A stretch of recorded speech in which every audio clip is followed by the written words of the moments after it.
नमो भगवते वासुदेवाय। द्वादशोऽध्याय। श्रीशुकवाच। श्रीरघुनाथଙ୍କ सन्तति सुनराजन महीपति अतिथि कुशर नंदन निषेध तार घरे जन्म नभ ताहार हुए सुत ता पुत्र पुंडरीक ख्यात ता पुत्र क्षेम ध्यान नाम रूपे सुंदर अनुपम तार तनय देवानिक अनिह तार पुत्र एक तार तनय पारिपात्र बलस्थूल नामता सुत तार सन्तीति वज्रनाभ अर्कंसरु से संभव सगण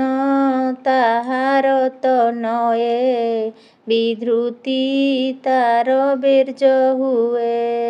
हिरण्य नाभ ता सन्तति जोग विद्यारे जार शांति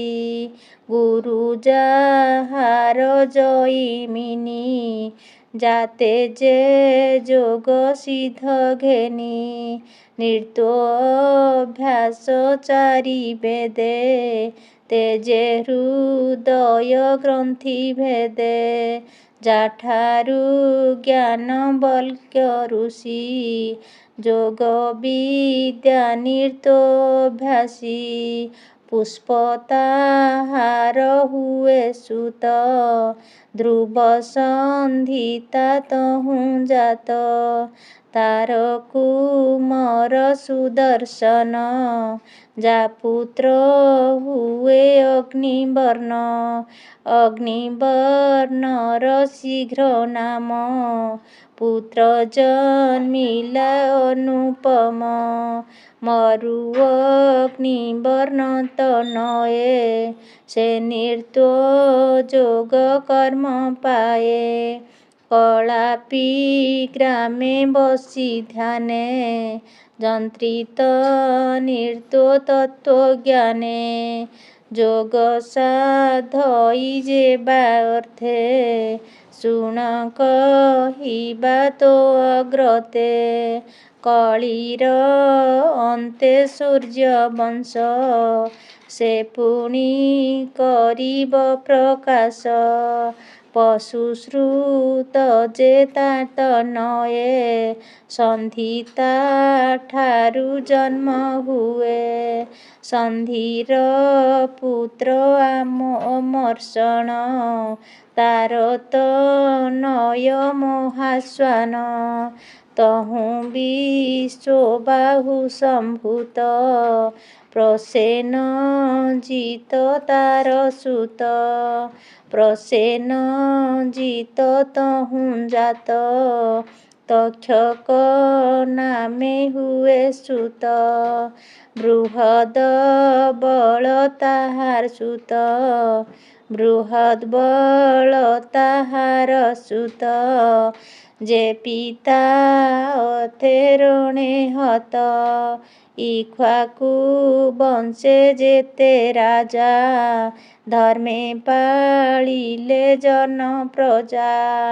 शुण परीक्ष कहु एबे भविष्य जेते उपजिबे बृहद बलर पुत्र शुण नाम होइण बृहद्रुण तहुँ संभवे उरुत्रय वसुवृध नामे तनय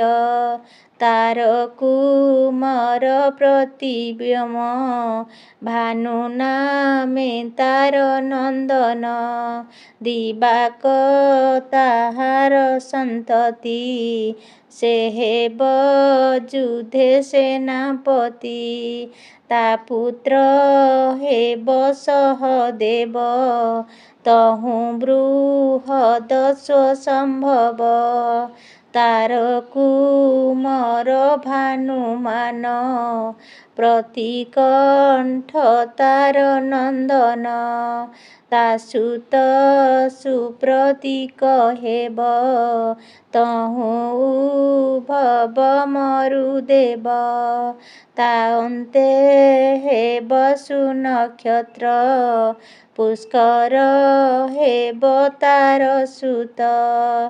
ଅନ୍ତରୀକ୍ଷ ତାର ସନ୍ତତି ତହୁଁ ସୁତ ପାଉତପତି ଅମିତ୍ର ଜିତ ତାନ ଅନୟ ବୃହଦ୍ୱାଜ ତାର ତନୟ ତହୁଁ ବରିଦେବ ଉଦୟ ତା ସୁତ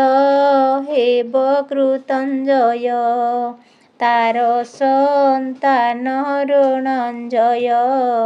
ତା ସୁତ ହୋଇବ ସଂଶୟ ତା ସୁତ ଶାକ୍ୟ ନାମେ ଖ୍ୟାତ ସୂର୍ଯ୍ୟାଦ ତାହାର ଅପତ୍ୟ ଲାଙ୍ଗୁଳ ତାହାର କୁମର ପ୍ରସେନ ଜିତ ସୁତ ତାର ରଶ୍ମଙ୍କ ତାହାର ସନ୍ତତି ତହୁଁ ସୁରଥ ଉତପତି ସୁମିତ୍ର ତାହାର ତନୟ ବୃହଦ୍ ବଳର ଏ ଅନ୍ୱୟ ଇକ୍ଷ୍ୱାକୁ ବଂଶେ ରାଜା ଏତେ ତୋତେ କହିଲି ଭବିଷ୍ୟତେ ସୁମିତ୍ର ଅନ୍ତେ କଳି ଯୁଗେ ଯେତେ ନୃପତି କଲେ ଭୋଗେ କହଇ ବିପ୍ର ଜଗନ୍ନାଥ ନବମ ସ୍କନ୍ଧେ ଭାଗବତ ଆଦିତ୍ୟ ବଂଶାନୁଚରିତ ଯେଅବା ଭୂତ ଭବିଷ୍ୟତ ତାହାଙ୍କ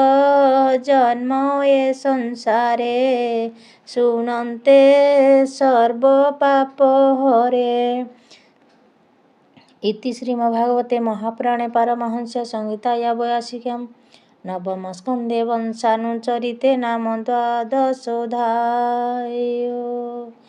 ଓಂ ନମୋ ଭଗବତେ ବାସୁଦେବାୟ।